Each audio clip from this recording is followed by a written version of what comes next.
ನಮಸ್ತೆ. ಇವತ್ತಿನ ಒಂದು ತರಗತಿಗೆ ಸ್ವಾಗತವನ್ನು ಬಯಸ್ತಾ, ಇವತ್ತಿನ ಒಂದು ತರಗತಿಯಲ್ಲಿ ನಾವು ಪ್ರಮುಖವಾದಂತಹ ಪ್ರಚಲಿತ ವಿದ್ಯಮಾನಗಳನ್ನು ಚರ್ಚೆ ಮಾಡ್ತಾ ಬರುವಂಥದ್ದು. ಮೊದಲನೇದಾಗಿ ನಮ್ಮ ಕೋಲಾರ ಡಿಸ್ಟಿಕ್ನಲ್ಲಿ ಒಂದು ವಿಶೇಷವಾದಂತಹ ರಕ್ತದ ಗುಂಪು ಪತ್ತೆಯಾಗಿದೆ ಅನ್ನುವಂಥದ್ದು ಮಾಹಿತಿ ಸಿಕ್ಕಿರುವಂಥದ್ದು. ಅದು ಒಂದು ಮಹಿಳೆಯಲ್ಲಿ ಸಿಕ್ಕಿರುವಂಥದ್ದು, ಹೊಸದ ರಕ್ತ ಪ್ರಭೇದ ಸಿಕ್ಕಿರುವಂಥದ್ದು. ಆ ಒಂದು ರಕ್ತದ ಒಂದು ಗುಂಪಿಗೆ CRIB ಅಂತ ಹೇಳಿ ಹೆಸರನ್ನ ಕೊಟ್ಟಿದ್ದಾರೆ. ಅದನ್ನ ನೆನ್ಪಿಟ್ಕೋಬೇಕಾಗುತ್ತೆ. ಹೊಸ ಪ್ರಭೇದದ ಒಂದು ರಕ್ತದ ಗುಂಪು CRIB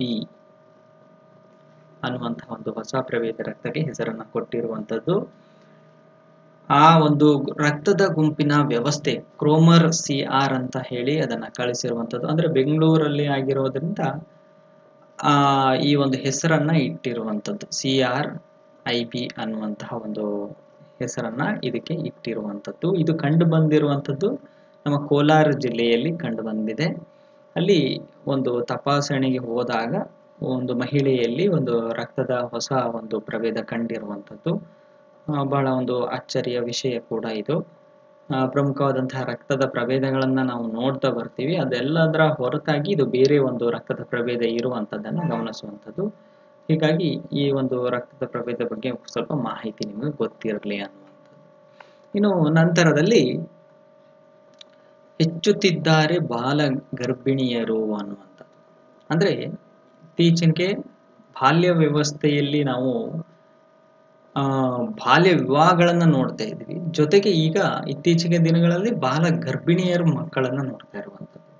ಕಾರಣ ಇಷ್ಟೇ, ಮಕ್ಕಳಲ್ಲಿ ಆಗುವಂತಹ ಒಂದು ಬಾಲ್ಯ ವಿವಾಹ ಪದ್ಧತಿ ಮತ್ತೆ ಹದಿಹರೆಯದರಲ್ಲಿ ಆಗುವಂತಹ ಒಂದು ದೈಹಿಕವಾದಂತಹ ಒಂದು ಆಕರ್ಷಣೆಗಳೇನಿರ್ತವೆ ಅವುಗಳಿಂದ ಮಕ್ಕಳ ಒಂದು ಗರ್ಭಿಣಿಯರು ಅಂದ್ರೆ ಮಕ್ಕಳು ಏನು ಗರ್ಭಿಣಿಯ ವ್ಯವಸ್ಥೆಯನ್ನು ಹೊಂದ್ತಾ ಇರೋ ಅದು ಹೆಚ್ಚಾಗ್ತಾ ಇರುವಂಥದ್ದು. ಅದರಲ್ಲೂ ನಮ್ಮ ರಾಯಚೂರು ಡಿಸ್ಟಿಕ್ ನಲ್ಲಿ ಸಾಕಷ್ಟು ಕೇಸ್ಗಳು ಕಂಡು ಬರ್ತಾ ಇರುವಂಥದ್ದು. ಅಂದ್ರೆ 2024-25ನೇ ಸಾಲಿನಲ್ಲಿ ಸುಮಾರು 379 ಕೇಸ್ಗಳು ಇವೇ ಇರುವಂಥದ್ದು. ಇಲ್ಲಿನ ಜಿಲ್ಲಾಧಿಕಾರಿಗಳು ಏನ್ ಹೇಳ್ತಾ ಇದ್ದಾರೆ ಅಂದ್ರೆ, ಇಂತಹ ಒಂದು ಬಾಲ್ಯ ವ್ಯವಸ್ಥೆಯನ್ನ ತಡೆಗಟ್ಟಲು ಮತ್ತೆ ಬಾಲ್ಯ ವಿವಾಹವನ್ನ ತಡೆಗಟ್ಟಲು ಮತ್ತೆ ಗರ್ಭಿಣಿ ಆಗ್ತಾ ಇರುವಂತಹ ಒಂದು ಏನು ಪ್ರಕ್ರಿಯೆ ನಡೀತಾ ಇದೆ ಇದನ್ನ ತಡೆಗಟ್ಟುವಂತಹ ಕೆಲಸ ಕೂಡ ನಾವು ಮಾಡ್ತಾ ಇದ್ದೀವಿ ಅನ್ನುವಂಥದ್ದು. ಈ ಉತ್ತರ ಕರ್ನಾಟಕದ ಕೆಲವಷ್ಟು ಜಿಲ್ಲೆಗಳಲ್ಲಿ ಇಂತಹ ಒಂದು ಬಾಲ್ಯ ವ್ಯವಸ್ಥೆ ಆಗಿರ್ಬೋದು, ಆಮೇಲೆ ದೇವದಾಸಿ ಪದ್ಧತಿ ಆಗಿರ್ಬೋದು, ಸಾಕಷ್ಟು ಮೂಢಾಚರಣೆಗಳು ಹೆಚ್ಚಾಗಿ ಕಂಡು ಬರುವಂಥದ್ದು. ಹಾಗಾಗಿ ಈ ಜಿಲ್ಲೆ ಬಹಳ ಒಂದು ಹಿಂದುಳಿದಂತಹ ಜಿಲ್ಲೆ ಆಗಿರುವಂಥದ್ದು. ಇದು ಕಲ್ಯಾಣ ಕರ್ನಾಟಕದ ಭಾಗವಾಗಿ ಈ ಒಂದು ಜಿಲ್ಲೆಯನ್ನ ಗಮನಿಸ್ತೇವೆ ನಾವು ಕೂಡ. ಹಾಗಾಗಿ ಇತ್ತೀಚೆಗೆ ಈ ಜಿಲ್ಲೆಯಲ್ಲಿ ಕೂಡ ಈ ಗರ್ಭಿಣಿಯರು ಮಕ್ಕಳಲ್ಲಿ ಗರ್ಭಿಣಿಯರು ಅನ್ನುವಂಥದ್ದು ಕೂಡ ಕಾಣಿಸ್ತಾ ಇರುವಂಥದ್ದು ನಾವು ಬಹಳ ಒಂದು ಅಚ್ಚರಿಯ ವಿಷಯದ ಮತ್ತು ವಿಷಾದವಾದಂತಹ ವಿಚಾರವಾಗಿರುವಂಥದ್ದು. ಇದಕ್ಕೆ ಅಲ್ಲಿನ ಒಂದು ಜಿಲ್ಲಾಡಳಿತ ಒಂದು ಸೂಕ್ತ ಕ್ರಮವನ್ನು ತೆಗೆದುಕೊಳ್ಬೇಕು. ಇಂತಹ ಒಂದು ಕಾರ್ಯಕ್ರಮಕ್ಕೆ ಸಂಬಂಧಪಟ್ಟಂತೆ ಮಕ್ಕಳಲ್ಲಿ ನಾವು ಅರಿವನ್ನ ತುಂಬುವಂತ ಕೆಲಸ ಇದರಿಂದ ಆಗ್ಬೇಕು ಅನ್ನುವಂಥದ್ದು ಇರುತ್ತೆ.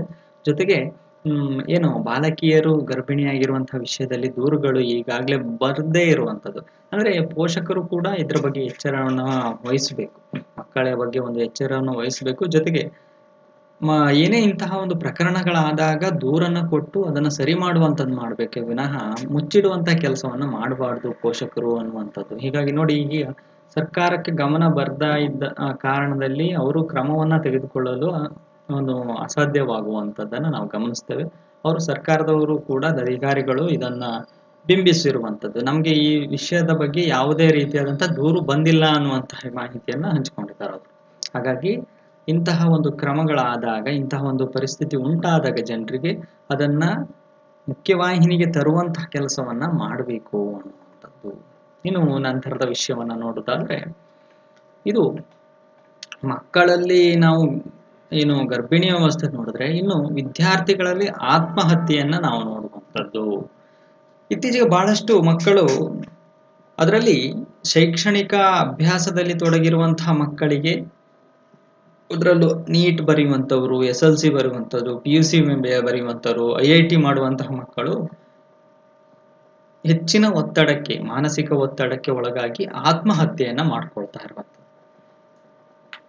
ಮೊನ್ನೆ ಸುಪ್ರೀಂ ಕೋರ್ಟ್ ಕೂಡ ಈ ಬಗ್ಗೆ ಒಂದು ಕಳವಳ ವ್ಯಕ್ತಪಡಿಸಿ ಜೊತೆಗೆ 15 ಅಂಶಗಳುಳ್ಳಂತಹ ಒಂದು ಮಾರ್ಗಸೂಚಿಯನ್ನು ಕೂಡ ಅದು ಬಿಡುಗಡೆ ಮಾಡಿತ್ತು. ಯಾವ್ಯಾವ ರೀತಿಯಲ್ಲಿ ಒಂದು ಮನೋಶಾಸ್ತ್ರಗಳನ್ನ ಇರಬೇಕು, ಜೊತೆಗೆ ಮಕ್ಕಳಿಗೆ ಆತ್ಮಹತ್ಯೆಯನ್ನ ತಡೆಗಟ್ಟುವಂತಹ ಒಂದು ಪರಿಸರ ವ್ಯವಸ್ಥೆ ಆ ಒಂದು ಜಾಗದಲ್ಲಿ ಇರಬಾರ್ದು ಅನ್ನುವಂಥದ್ದು. ಅಂದ್ರೆ ಸೀಲಿಂಗ್ ಫ್ಯಾನ್ಗಳಾಗಿರ್ಬೋದು, ಜೊತೆಗೆ ಮಕ್ಕಳಿಗೆ ಬಾಲ್ಕನಿ ವ್ಯವಸ್ಥೆಯಲ್ಲಿ ಏನು ಮಾಡುವಂತಹ ಒಂದು ಸರಳುಗಳಾಗಿರ್ಬೋದು, ಅವೆಲ್ಲ ವ್ಯವಸ್ಥೆಗಳ ಮಾರ್ಗಸೂಚಿಯನ್ನ ಮೊನ್ನೆ ಬಿಡುಗಡೆ ಮಾಡಿತ್ತು. ಅದರ ಬಗ್ಗೆನೂ ನಾನು ಕ್ಲಾಸ್ನಲ್ಲಿ ತಿಳಿಸಿದ್ದೀನಿ ನಿಮಗೆ. ಒಂದು ಸ್ಪೆಷಲ್ ಆದ ವಿಡಿಯೋದು ಇದೆ, ಯಾವುದು ಕೋಚಿಂಗ್ ಸೆಂಟರ್ಗಳಿಗೆ ಒಂದು ಮಾರ್ಗಸೂಚಿ ಅನ್ನುವಂತಹ ಒಂದು ಮಾಹಿತಿಯನ್ನ ಕೂಡ ನಾನು ಸ್ಲೈಡಲ್ಲಿ ಹಾಕಿದ್ದೆ. ಅದರಲ್ಲಿ ಸಾಕಷ್ಟು ಅಂಶಗಳ ಬಗ್ಗೆ ಸುಪ್ರೀಂ ಕೋರ್ಟ್ ತಿಳಿಸಿತ್ತು ಅನ್ನುವಂಥದ್ದು. ಹಾಗೆ ಇದಕ್ಕೆ ಇಲ್ಲಿ ಏನ್ ಸಮಸ್ಯೆ ಆಗಿದೆ ಅನ್ನುವಂಥದ್ದು ನೋಡ್ಬೇಕು ಮೊದಲು. ಇತ್ತೀಚೆಗೆ ರಾಜಸ್ಥಾನದಲ್ಲಿ ಜೊತೆಗೆ ಖರಗ್ಪುರದಲ್ಲಿ ಕೂಡ ಸಾಕಷ್ಟು ಮಕ್ಕಳು ಆತ್ಮಹತ್ಯೆ ಮಾಡ್ಕೊತಾ ಇರುವಂಥದ್ದು.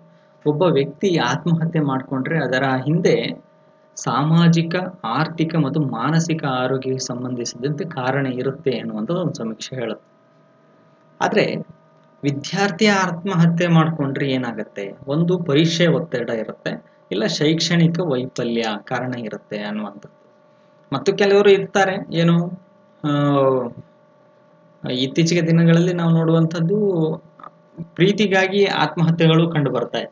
ಅದು ಕೂಡ ಇರುವಂಥದ್ದು. ಆತ್ಮಹತ್ಯೆಗಿಂತನೂ ಪ್ರೇಯಸಿಯನ್ನ ಕೊಲೆ ಮಾಡುವಂಥದ್ದು, ಪ್ರಿಯಕರನ ಅಂತ ಕೊಲೆ ಮಾಡುವಂಥ ಪ್ರಕ್ರಿಯೆಗಳು ಕೂಡ ಇದೆ ಇತ್ತೀಚೆಗೆ. ಅದು ಇನ್ನೊಂದು ಇದು ವಿಷಯ. ಆದ್ರೆ ಇಲ್ಲಿ ಮಾನಸಿಕ ಒತ್ತಡಕ್ಕಿಂತನೂ ಪರೀಕ್ಷೆಯ ಒತ್ತಡ, ಶೈಕ್ಷಣಿಕ ಒತ್ತಡ ಅನ್ನುವಂಥದ್ದು ಬಹಳಷ್ಟು ಇರುವಂಥದ್ದು. ಹಾಗಾಗಿ ಅದರಲ್ಲೂ ಕೂಡ ನೋಡಿ, ಈ ಆತ್ಮಹತ್ಯೆಯಲ್ಲಿ ಪುರುಷರದ ಮೇಲುಗೈ ಇದೆ. ಅಂದ್ರೆ ಎಷ್ಟು ನೊಂದಿರಬೇಡ ಅವರು. ಮಕ್ಕಳಲ್ಲಿ ಪುರುಷರು ಬಹಳಷ್ಟು ಆತ್ಮಹತ್ಯೆಗೆ ಟ್ರೈ ಮಾಡುವಂಥದ್ದು. ಹಾಗಾಗಿ ಕರ್ನಾಟಕದ ಈ ಒಂದು 5 ರಾಜ್ಯಗಳ ಪಟ್ಟಿಯಲ್ಲಿ ಕರ್ನಾಟಕ 7% ಈ ಒಂದು ಸ್ಥಾನವನ್ನ ಪಡ್ಕೊಂಡಿರುವಂಥದ್ದು. ಹಾಗೆ ಸಾಕಷ್ಟು ಇನ್ನು ನೀಟು ಮತ್ತೆ PUC SLCಗಳಲ್ಲಿ ಮಾರ್ಕ್ಸ್ಗಳ ಒಂದು ಕೊರತೆ ಉಂಟಾದಾಗ ಅಥವಾ ಒಂದು ಕಡಿಮೆ ಬಂದಾಗ ಮಕ್ಕಳಿಗೆ ಒತ್ತಡವನ್ನು ಉಂಟು ಮಾಡುವಂಥದ್ದು, ಅಥವಾ ಜೊತೆಗೆ ಪೋಷಕರು ಇದಕ್ಕೆ ಒಂದು ರೀತಿಯಲ್ಲಿ ಹೊಣೆ ಆಗ್ತಾರೆ. ಯಾಕೆಂದ್ರೆ ಮಕ್ಕಳನ್ನ ಇನ್ನೊಂದು ಮಕ್ಕಳ ಜೊತೆ ಹೋಲಿಕೆ ಮಾಡುವುದರಿಂದ ಇಂತಹ ಸಮಸ್ಯೆಗಳು ಮಕ್ಕಳಿಗೆ ಒಂದು ಮನಸ್ಸಿನ ಮೇಲೆ ಅಘಾತವಾದಂತಹ ಪರಿಣಾಮ ಬೀರುವಂಥದ್ದು. ಇದೆಲ್ಲ ಪೋಷಕರು ಕೂಡ ಜವಾಬ್ದಾರಿಯನ್ನ ಹೊರಬೇಕಾಗುತ್ತೆ ಅನ್ನುವಂಥದ್ದು. ಇನ್ನು ಮಕ್ಕಳನ್ನ ದಾಟಿ ಇನ್ನು ಸ್ಪರ್ಧಾತ್ಮಕ ಪರೀಕ್ಷೆಗಳಿಗೆ ತಯಾರಾಗ್ತಾ ಇದ್ದವರು ಅಷ್ಟೇ, ಅವ್ರ ಬಗ್ಗೆನೂ ಕೂಡ ನಾವು ಮಾತಾಡ್ಬೇಕು. ಸಾಕಷ್ಟು ವರ್ಷಗಳಿಂದ ಪ್ರಯತ್ನ ಮಾಡ್ತಾ ಇರ್ತಾರೆ, ಓದ್ತಾ ಇರುವಂಥದ್ದು, ಸರಿಯಾದ ಸಮಯಕ್ಕೆ ನೇಮಕಾತಿ ಮಾಡ್ಕೊಳ್ಳದೆ ಇರುವಂಥದ್ದು, ಜೊತೆಗೆ ನೇಮಕಾತಿಯಲ್ಲಿ ಅಕ್ರಮಗಳನ್ನು ಕಾಣುವಂಥದ್ದು. ಇಂತಹ ಸಂದರ್ಭದಲ್ಲಿ ಉಂಟಾದಾಗ ಅವರಿಗೆ ಮಾನಸಿಕವಾಗಿ ಒಂದು ಒತ್ತಡಕ್ಕೆ ಒಳಗಾಗಿ ಆತ್ಮಹತ್ಯೆಯನ್ನ ಮಾಡಿಕೊಳ್ಳುವಂತಹ ಪ್ರಕರಣಗಳು ಕೂಡ ಲಕ್ಷಾಂತರ ಮಂದಿ ಈಗ ಆಗ್ತಾ ಇರುವಂಥದ್ದನ್ನ ನಾವು ನೋಡ್ತೇವೆ. ಅದರಲ್ಲೂ 18ರಿಂದ ಏನು ಮಕ್ಕಳು ವಯಸ್ಸಿನ ಇರುವಂತಹವರು, ಹಾಗೆ 19ರಿಂದ 24 ವರ್ಷದ ಒಂದು ಮಕ್ಕಳಲ್ಲೂ ಕೂಡ ಇಂತಹ ಪ್ರಕರಣಗಳು ಜಾಸ್ತಿ ಆಗ್ತಾ ಇರುವಂಥದ್ದು. ಅದನ್ನ ನಾವು 2022ರಲ್ಲಿ ಗಮನಿಸಿದಾಗ ಶೇಕಡ ಒಂದು ಭಯದಿಂದ, ಅಂದ್ರೆ ಪರೀಕ್ಷೆ ಭಯದಿಂದ ಸತ್ತವರ ಸಂಖ್ಯೆ ನಾವು ನೋಡಿದಾಗ 16ರಷ್ಟಿದೆ ಅನ್ನುವಂತಹ ಮಾಹಿತಿಯನ್ನ ಕೊಟ್ಟಿದ್ದಾರೆ. ಇಲ್ಲಿ ಸ್ವಲ್ಪ ಅಂಕಿಅಂಶಗಳನ್ನ ನೋಡಿದಾಗ ಸುಮಾರು 3 ಕೋಟಿ ಆಗಷ್ಟು ಜನರು 2012ರಲ್ಲಿ ಉನ್ನತ ಶಿಕ್ಷಣವನ್ನ ತೊಡಗಿಸಿಕೊಂಡಂತಹ ಒಂದು ವಿದ್ಯಾರ್ಥಿಗಳ ಸಂಖ್ಯೆ. ಹಾಗೆಯೇ 4.33 ಕೋಟಿ ಏನಿದ್ದಾರೆ ಅದು 2022ರ ಒಂದು ಉನ್ನತ ಶಿಕ್ಷಣದಲ್ಲಿ ತೊಡಗಂತಹ ವಿದ್ಯಾರ್ಥಿಗಳ ಸಂಖ್ಯೆ ಆಗಿರುವಂಥದ್ದು. ಅಂದ್ರೆ 1 ಕೋಟಿ ವ್ಯತ್ಯಾಸ ಇದೆ. ಆದ್ರೆ ಇದೇ ರೀತಿಯಾಗಿ ಒಂದು 2012ರಲ್ಲಿ ನಾವು ಸುಮಾರು 6,654 ವಿದ್ಯಾರ್ಥಿಗಳು ಒಂದು ಆತ್ಮಹತ್ಯೆಯನ್ನ ಮಾಡ್ಕೊಂಡಿದ್ರೆ, ಅದರ ದ್ವಿಗುಣ ಆಗಿರುವಂಥದ್ದು 2024ರ 22ರ ವರದಿಯನ್ನು ನೋಡಿದ್ರೆ ಸುಮಾರು 13,044 ಜನ ಏನು ಆತ್ಮಹತ್ಯೆಗೆ ಶರಣಾಗಿರುವಂಥದ್ದನ್ನ ನಾವು ನೋಡ್ತೇವೆ. ದೇಶದಲ್ಲಿ ಸುಮಾರು 35 ಪ್ರತಿದಿನ ಆತ್ಮಹತ್ಯೆಗೆ ಶರಣಾಗ್ತಾ ಇರುವಂಥದ್ದನ್ನ ಪ್ರಕರಣವನ್ನ ನೋಡ್ತೇವೆ. ಯುವಕ ಯುವತಿಯರ ಒಂದು ವರದಿಯನ್ನ ಪ್ರಕಾರವಾಗಿ ನೋಡೋದಾದ್ರೆ ಈ ತರ ವ್ಯವಸ್ಥೆಗಳಾಗ್ತಾ ಇರೋದ್ರಿಂದ ಸಾಕಷ್ಟು ಒತ್ತಡಗಳನ್ನ ಮಕ್ಕಳಿಗೆ ತರದೇ ಇರುವಂಥದ್ದು ಒಳ್ಳೇದು. ಬೇರೆ ಮಕ್ಕಳ ಜೊತೆ ಕಂಪೇರ್ ಮಾಡದೇ ಇರುವಂಥದ್ದು ಒಳ್ಳೇದು.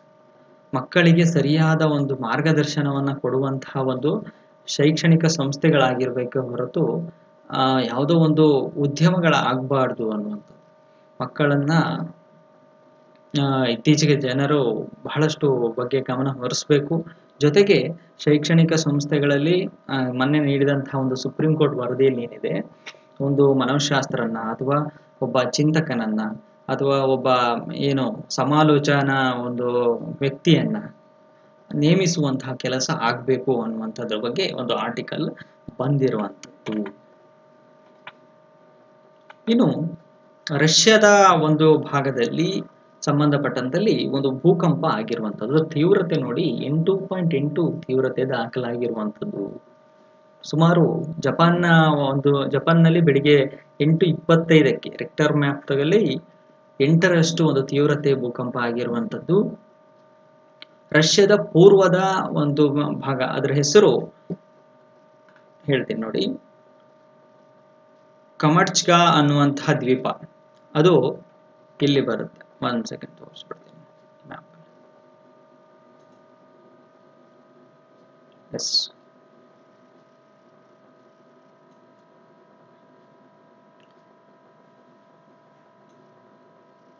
ಇದು ರಿಂಗ್ ಆಫ್ ಫೈರ್ ಅಂತ ಕರಿತೀವಿ ನಾವು ಪೂರ್ತಿಯಾಗಿ. ಇದು ಜಪಾನ್ನ ಭಾಗ ಆಗುತ್ತೆ.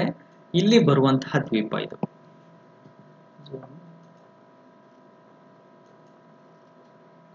ಈ ದ್ವೀಪದಲ್ಲಿ ಭೂಕಂಪದ ತೀವ್ರತೆ ಆಗಿರುವಂಥದ್ದು ಈ ಭಾಗದಲ್ಲಿ. ಇದೆಲ್ಲ ಪೂರ್ತಿ ರಷ್ಯಾದ ಭಾಗವಾಗಿರುತ್ತೆ. ಈಚೆಗೆ ನಾವು ಬೇರಿಂಗ್ ಸಿ ಅನ್ನ ನೋಡ್ತೀವಿ. ಇದು ಸಿ ಆಫ್ ಓಟ್ಹಾಕ್ಸ್ಕೆ ಅನ್ನುವಂಥದ್ದು.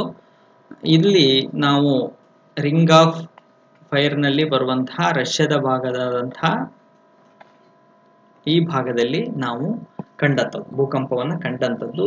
ಅಧಿಕ ಒಂದು ತೀವ್ರತೆಯನ್ನು ಉಳ್ಳಂತಹ ಒಂದು ಭೂಕಂಪ ಆಗಿರುವಂಥದ್ದು. ಜೊತೆಗೆ ಸುನಾಮಿ ಕೂಡ ಎದ್ದಿರುವಂಥದ್ದು. ಈ ಒಂದು ದ್ವೀಪದಲ್ಲಿ ನಾವು ಕಾಣುವಂಥದ್ದು ಸುಮಾರು 10ರಿಂದ 13 ಅಡಿ ಎತ್ತರದ ಒಂದು ಸುನಾಮಿಗಳು ಎದ್ದಿರುವಂಥದ್ದು. ಜಪಾನ್ನ ಕೂಡ ಈ ಭಾಗದಲ್ಲಿ ಹೊಡೋಕೈ ಅನ್ನುವಂತಹ ದ್ವೀಪದಲ್ಲಿ ಕೂಡ ಈ ಸುನಾಮಿ ಅಲೆಗಳು ಹೆಚ್ಚಾಗಿ ಕಾಣ್ತಾ ಇರುವಂಥದ್ದು ನಾವು ನೋಡ್ತೇವೆ. ಹಾಗಾಗಿ ದಕ್ಷಿಣ ಪೆಸಿಫಿಕ್ ಒಂದು ದ್ವೀಪದಲ್ಲಿ ಪ್ರಬಲವಾದಂತಹ ಅಲೆಗಳು ಕೂಡ ಅಪ್ಪಳಿಸುವಂತಹ ಸಾಧ್ಯತೆ ಇದೆ ಅನ್ನುವಂತಹ ನ್ಯೂಜಿಲೆಂಡ್ ಅಧಿಕಾರಿಗಳು ತಿಳಿಸಿದ್ದಾರೆ. ಹೀಗಾಗಿ ಪಿಜಿ, ಸಮೋವಾ, ಟೋಂಗಾ ಹಾಗೂ ಸುಲೈಮನ್ ದ್ವೀಪಗಳ ಬಗ್ಗೆ ಕೂಡ ಅಧಿಕಾರಿಗಳು, ಅಂದ್ರೆ ಅಲ್ಲಿ ಕೆಳಗೆ ಬರುವಂತಹ ದ್ವೀಪಗಳ ಬಗ್ಗೆನೂ ಕೂಡ ತಿಳಿಸಿರುವಂಥದ್ದು. ಇದರಿಂದ ಭಾರತಕ್ಕೆ ಯಾವುದೇ ರೀತಿಯಾದಂತಹ ಅಪಾಯ ಇಲ್ಲ ಅಂತ ಹೇಳಿ ತಿಳಿಸಿರುವಂಥದ್ದನ್ನ ನೋಡ್ತೇವೆ. ಭಾರತೀಯ ಸುನಾಮಿ ಮುನ್ಸೂಚನಾ ಕೇಂದ್ರ ಏನಿದೆ ಅದು ಭಾರತಕ್ಕೆ ಅಪಾಯ ಇಲ್ಲ ಅಂತ ತಿಳಿಸಿದ್ದಾರೆ. ಸಾಕಷ್ಟು ಸಾವು ನೋವುಗಳು ಕೂಡ ರಷ್ಯಾದ ಒಂದು ಈ ಭೂಕಂಪದಿಂದ ಮತ್ತು ಸುನಾಮಿಯಿಂದ ತೀವ್ರತೆಯಿಂದ ಆಗಿರುವಂಥದ್ದನ್ನು ನಾವು ಗಮನಿಸುವಂಥದ್ದು. ಎಸ್, ಇಲ್ಲಿ ಗಡಿ ನಿಯಂತ್ರಣ ರೇಖೆಯಲ್ಲಿ ಒಂದು ಒಳನುಸುಳು ಏನು ಯತ್ನ ನಡೀತಾ ಇದೆ. ಹಾಗೆಯೇ ಪೂಂಚ್ನಲ್ಲಿ, ನಾವು ಜಮ್ಮು ಕಾಶ್ಮೀರದ ಪೂಂಚ್ ಜಿಲ್ಲೆಯ ಒಂದು ಭಾಗದಲ್ಲಿ ಇಬ್ಬರ ಒಂದು ಉಗ್ರರ ಹತ್ಯೆ ಕೂಡ ಆಗಿರುವಂಥದ್ದು. ನಾವು ಆಪರೇಷನ್ ಮಹಾದೇವ ಅನ್ನುವಂಥದ್ದು ನೆನಪಿರ್ಲಿ. ಆಪರೇಷನ್ ಮಹಾದೇವ ಅನ್ನುವಂಥದ್ದು ಈಗ ಪಹಲ್ಗಾಮ್ನಲ್ಲಿ ನಡೆದಂತಹ ಉಗ್ರರ ವಿರುದ್ಧವಾಗಿ ಭಾರತ ಕೈಗೊಂಡಂತಹ ಒಂದು ಆಪರೇಷನ್ ಆಗಿದೆ. ಅದರ ಭಾಗವಾಗಿ ಮೊನ್ನೆ ಕೂಡ 3 ಜನರ ಒಂದು ಉಗ್ರರನ್ನ ಹತ್ಯೆ ಮಾಡಿರುವಂಥದ್ದನ್ನು ನಾವು ನೋಡ್ತೇವೆ. ಸಂಬಂಧಪಟ್ಟ ಪಹಲ್ಗಾಮ್ನ ಒಂದು ದಾಳಿಗೆ ಸಂಬಂಧಪಟ್ಟಂತಹ ಒಬ್ಬ ಮೇನ್ ಯಾರಿದ್ದಾನೆ ಅವನನ್ನ ಈ ಒಂದು ಆಪರೇಷನ್ ಮಹಾದೇವದಲ್ಲಿ ಒಂದು ಹತ್ಯೆ ಮಾಡಿರುವಂಥದ್ದು ಭಾರತೀಯ ಯೋಧರು ಮಾಡಿರುವಂಥದ್ದನ್ನು ನಾವು ಗಮನಿಸ್ತೇವೆ. ಜೊತೆಗೆ ಇಲ್ಲಿ ಜಮ್ಮು ಕಾಶ್ಮೀರದ ಪೂಂಚ್ ಜಿಲ್ಲೆಯ ಗಡಿ ನಿಯಂತ್ರಣ ರೇಖೆಯಲ್ಲಿ ಒಳನುಸುಳುವಿಕೆಯ ಯತ್ನವನ್ನ ವಿಫಲಗೊಳಿಸಿರುವಂತಹ ನಮ್ಮ ದೇಶದ ಸಿಬ್ಬಂದಿ ಲಷ್ಕರ್ ಎ ತೈಬಾ ಇಬ್ಬರು ಶಂಕಿತ ಉಗ್ರರನ್ನ ಹೊರಗೊಳಿಸಿದ್ದಾರೆ ಅನ್ನುವಂಥ ಮಾಹಿತಿ ಕೂಡ ಹಂಚಿಕೊಂಡಿದ್ದಾರೆ.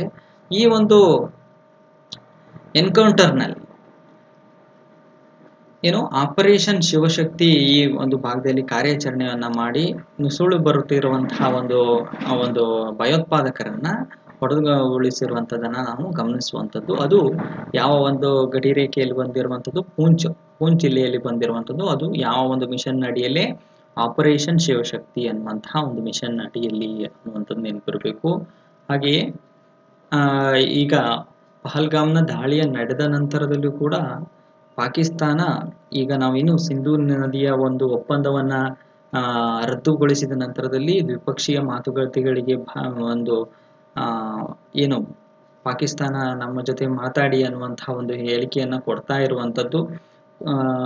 ಅದರ ಬಗ್ಗೆ ಕೂಡ ಭಾರತ ಸರ್ಕಾರ ಯಾವುದೇ ರೀತಿಯ ನಿಲುವನ್ನ ಇಲ್ಲದೆ ಇರೋ ಕಾರಣದಿಂದಾಗಿ ಸಾಕಷ್ಟು ಇಂತಹ ಒಂದು ಹತ್ಯೆಗಳು ಅಥವಾ ಏನು ಉಗ್ರರನ್ನ ನುಸುಳಿಸುವಂತಹ ಕೆಲಸ ಎಲ್ಲ ಪಾಕಿಸ್ತಾನ ಮಾಡ್ತಾ ಇರುವಂತದನ್ನ ನಾವು ಗಮನಿಸುವಂಥದ್ದು. ನೆನಪಿರಲಿ, ಆಪರೇಷನ್ ಮಹಾದೇವ ಮತ್ತು ಆಪರೇಷನ್ ಶಿವಶಕ್ತಿ ಅನ್ನುವಂಥದ್ದು ಯಾವುದಕ್ಕೆ ಸಂಬಂಧಪಟ್ಟಿದೆ ಅನ್ನುವಂಥದ್ದು ನೆನಪಿಟ್ಕೋಬೇಕು. ಮತ್ತೆ ಭಾರತದ ಒಂದು ಪಾಲಿಗೆ ನಿನ್ನೆ ನಿಸಾರ್ ಅನ್ನುವಂತಹ ಒಂದು ರಾಕೆಟ್ ಅನ್ನು ನಾವು ಉಡಾವಣೆ ಮಾಡಿರುವಂತದ್ದನ್ನ ನಾವು ನೋಡ್ತೇವೆ. ಇಲ್ಲಿ ಇಸ್ರೋ ಮತ್ತು ನಾಸಾ ಇವೆರಡು ಒಟ್ಟಿಗೆ ಸೇರಿ ನಿಸಾರ್ ಅನ್ನುವಂಥದ್ದನ್ನ ಒಂದು ರಾಕೆಟ್ ಅನ್ನು ಲಾಂಚ್ ಮಾಡಿದ್ದಾರೆ ಅನ್ನುವಂಥದ್ದು, ಉಪಗ್ರಹವನ್ನ ಲಾಂಚ್ ಮಾಡಿರುವಂಥದ್ದು. ಏನು ಈ ಉಪಗ್ರಹ ಏನು ಕೆಲಸ ಮಾಡುತ್ತೆ ಅನ್ನುವಂಥದ್ದನ್ನ ನೋಡ್ಬೇಕು. ಫಸ್ಟ್ ನಿಸಾರ್ ಉಪಗ್ರಹದಿಂದ ಏನು ಪ್ರಯೋಜನ ಅನ್ನುವಂಥದ್ದು ನೋಡೋದಾದ್ರೆ, ಅರಣ್ಯಗಳು ಹಾಗೂ ಅವುಗಳಲ್ಲಿನ ಕಂಡು ಬರುವಂತಹ ಬದಲಾವಣೆಗಳನ್ನ ಕುರಿತು ಅಧ್ಯಯನ ಮಾಡುತ್ತೆ, ಬೆಳೆಗಳಲ್ಲಿನ ಬದಲಾವಣೆಯ ಮೇಲೆ ನಿಗಾವನ್ನ ಇಡುತ್ತೆ, ಜೌಗು ಪ್ರದೇಶದಲ್ಲಿ ಆಗುವ ಪರಿವರ್ತನೆಗಳ ಅಧ್ಯಯನವನ್ನ ಮಾಡುವಂಥದ್ದು, ಗ್ರೀನ್ಲ್ಯಾಂಡ್ ಅಂಟಾರ್ಟಿಕಾದಲ್ಲಿರುವಂತಹ ಪದರಗಳು, ಸಾಗರದಿಂದ ಮಂಜುಗಡ್ಡೆಗಳು ಹಾಗೂ ಹಿಮಗಳ ಕುರಿತು ಇದು ಬಹಳ ಇಂಪಾರ್ಟೆಂಟ್. ಅಂಟಾರ್ಟಿಕಾ ಮತ್ತು ಆರ್ಟಿಕ್ ನಲ್ಲಿ ಆಗುವಂತಹ ಪೋಲ್ನಲ್ಲಿ ಆಗುವಂತಹ ಹಿಮಕರಗುವಿಕೆ ಏನು ಬದಲಾವಣೆಗಳಿದೆ ಅದು ಬಹಳ ಇಂಪಾರ್ಟೆಂಟ್ ಆಗಿದೆ. ಇತ್ತೀಚಿನ ಒಂದು ಕ್ಲೈಮೇಟ್ ಚೇಂಜ್ ನ ಪ್ರಭಾವದಿಂದ ಆಗ್ತಾ ಇರುವಂತದ್ದು. ಹಾಗಾಗಿ ಇದರ ಮೇಲೆ ನಿಗಾ ಇಡುವಂತಹ ಒಂದು ಕೆಲಸ. ಹಾಗೆ ಭೂಕಂಪನ, ಜ್ವಾಲಾಮುಖಿ, ಭೂಕುಸಿತ ಇಂತಹ ಒಂದು ಪ್ರಕೃತಿ ವಿಕೋಪಗಳ ಬಗ್ಗೆ ಆಗುವಂತಹ ಪ್ರಕ್ರಿಯೆಗಳ ಬಗ್ಗೆ ಮಾಹಿತಿ ನೀಡುವಂಥದ್ದು. ಇದರ ಬಗ್ಗೆ ಸಾಕಷ್ಟು ವಿಚಾರಗಳನ್ನ ಒಂದು ಕಳಿಸುವಂತಹ ಒಂದು ಉಪಗ್ರಹ ಇದಾಗಿರುವಂಥದ್ದು.